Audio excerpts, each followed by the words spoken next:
প্রত্যেকটা মেয়ের কাছে রান্না মানে একটা যেন যুদ্ধ। তাই দেখো বন্ধুরা, যুদ্ধের নামার আগে মানে রান্না করার আগে চা খেয়ে মাইন্ডটাকে একটু ফ্রেশ করে নিচ্ছি। দেখা যাক আজকে কী রান্না করা যায়, দেখতে থাকো আমার সঙ্গে। ডিম নিয়েছি, এখানে আলু কুমড়ো নিয়েছি, কেটে নিয়েছি। এখানে কুমড়ো ভাজা করব একটু, বেগুন ভাজা করব একটু, সেগুলোও কেটে নিয়েছি। চলো এগুলো এইবার আমি রান্না করে ফেলি এক এক করে। প্রথমে আমি কি করব দেখো, ডিম আর এই যে আলু কেটেছি, এগুলোকে ডিম আর আলু এই কুকারের মধ্যে দিয়ে সেদ্ধ করে নেব। কুকারের মধ্যে দেখো আমি ডিম আর আলুগুলোকে দিয়ে দিয়েছি। তারপরে দেখো আমি অল্প নুন দিয়ে দিচ্ছি, তাতে আমার আলুর মধ্যেও নুনটা ঢুকে যাবে আর ডিমগুলোও বেশ ভালো করে খোসা ছাড়ানো হয়ে যাবে। আমি এইভাবে ডিম আর আলু সেদ্ধ করি একসাথে নুন দিয়ে। আমার মেয়ে কুমড়ো ভাজা আর বেগুন ভাজা খেতে খুব পছন্দ করে, তাই একটু বেগুন পড়েছিল, একটু ওর মতো করে কুমড়ো আর বেগুনগুলো ভেজে দেবো। ডিমের তরকারি আর কুমড়োর তরকারি মশলা একই হবে, সেই জন্য দেখো আমি পেঁয়াজ নিয়েছি, রসুন নিয়েছি, আদা কুচি নিয়েছি আর অল্প জিরে দিয়েছি, এর মধ্যে দিয়ে এটাকে মিক্সিতে আমি পেস্ট করে নেবো একসাথে, মানে দুটো তরকারি মশলা এক হয়ে যাবে। একটা সিটি ফেলতেই দেখো কি সুন্দর আলু আর ডিমগুলো সেদ্ধ হয়ে গেছে।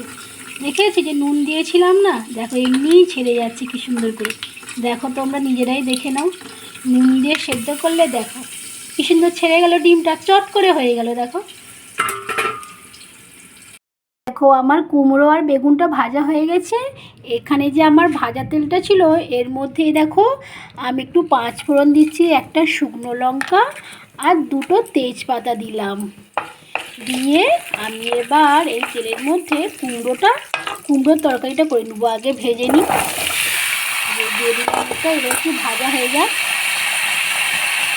কুমড়ো আলুটা মোটামুটি ভাজা হয়ে গেছে। এবার দেখো একটা টমেটোর হাফ কুচি করে রেখেছিলাম, সেটাকে আমি এর মধ্যে দিয়ে একটু ভালো করে ভেজে নিচ্ছি টমেটোটাকে। আমার এখানে ডিমগুলোও খোসা ছাড়ানো হয়ে গেছে। আমি দেখো একটু হলুদ দিয়ে এইটা ভালো করে মাখিয়ে নিচ্ছি। ডিম আর আলুগুলোকে হলুদ দিয়ে মাখিয়ে নিয়ে রেখে দিচ্ছি। দেখো কুমড়ো তরকারিটা হয়ে গেলে তারপরে ডিমটা করব। দেখো টমেটোটা গলে গেছে। এই যেখানে যে আমি মশলাটা করে রেখেছিলাম আমি এবার এর মধ্যে দিয়ে দিলাম। আমার মশলাগুলো ভালো করে ভাজা হয়ে গেছে। এবার দেখো আমি পরিমাণ মতো নুন, হলুদ আর লঙ্কাগুলো এর মধ্যে দিয়ে দিচ্ছি। দিয়ে একটু ভালো করে নাড়াচাড়া করে দেখো অল্প একটু জলও দিয়ে দিলাম, দিয়ে একটু ভালো করে নাড়াচাড়া করে নিচ্ছি। দেখো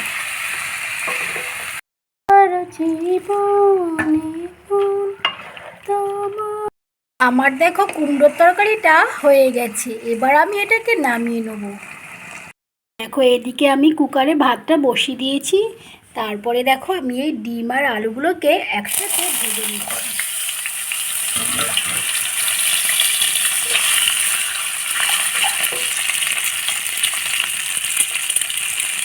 ডিম আলুগুলো ভাজা হচ্ছে, আমি আবার এর পাশেই দেখো এই বাটা মশলাটাকে দিয়ে দিচ্ছি।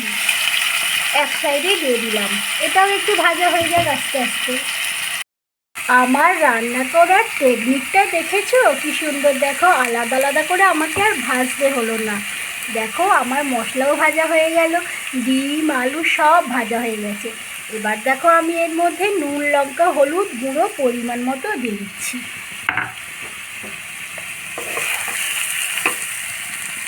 আর দিয়েছি দেখো হাফ টমেটো কুচি।